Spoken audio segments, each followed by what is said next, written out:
The Triffin'S dilemma is a well-known economic problem that the U.S. has been fighting since the 60s. This is why Trump is doing tariffs. This is why the new Secretary of the Treasury, Scott Bessent, I think it's Bessent, is talking the way he's talking is, listen, I'm going to read this out. This is Triffin'S dilemma.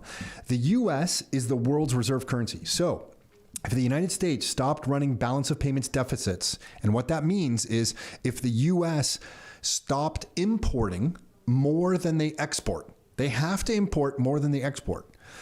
The international community would lose its largest source of additional reserves because when the U.S. imports all this stuff, they pay for it in dollars. Those dollars filter out into the globe, and the world needs U.S. dollars because it's the reserve currency of the world. They need those dollars.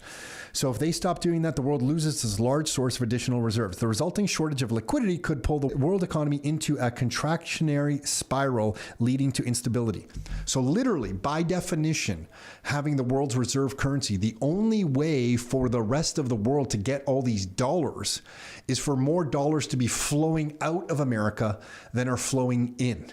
This is the problem with a nation state having the world's reserve currency. It's why people like Henry Ford, why Buckminster Fuller, all these smart people over the years have said there has to be a neutral reserve currency, not a nation state reserve currency. So that's the problem.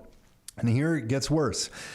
Because they do this, they run deficits. To fund the trade imbalance, the U.S. runs deficits to fund all of this. If the U.S. deficits continues, a steady stream of dollars would continue to fuel economic growth. However, excessive U.S. deficits, a dollar glut, would erode confidence in the value of the U.S. dollar, which is happening right now with all the deficit spending and all the debt. Without confidence in the dollar, it would no longer be accepted as the world's reserve currency. The fixed exchange ratio system could break down, leading to instability. This is the whole problem. They knew this since the 1960s. They got away with it in the 1970s after they temporarily closed the gold window. They got the rest of the world to buy treasuries to keep the demand going. The world broke down again in 2008. They got away with it then because they did quantitative easing and just blasted new money into the system.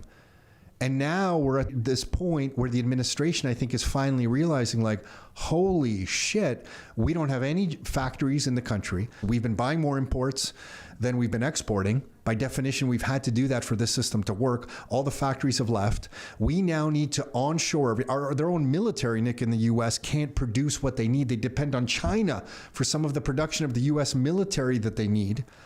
So that I think they're realizing this, and tariffs are Trump's way of saying, shit, we have a freaking problem. We need to bring some stuff back into America. We're going to do tariffs to force